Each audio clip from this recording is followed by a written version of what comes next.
Welcome to Financial Hub. In this video, I'm going to guide you on how to freeze KuCoin account.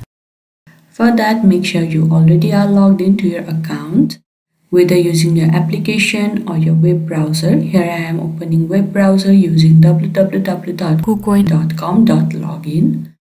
Now at this home page at the left side, you can see various options. Now click on the second option, security. Now you will be led to this kind of interface. Scroll down. Now under the account category at the first, you can see the option freeze account.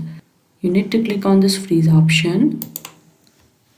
Now they will be providing you this kind of box where they will let you know what will happen after the account is frozen. Now read all of these and simply check on this checkbox. After that, you need to click on freeze account. You may apply to unfreeze your account after 24 hours. Now, if you want to unfreeze your account again, then you can simply click on login to apply. But make sure you can only apply again after 24 hours. And this is how you can freeze your KuCoin account. I hope you found this video helpful. Don't forget to like this video and subscribe our channel Financial Hub. Thank you.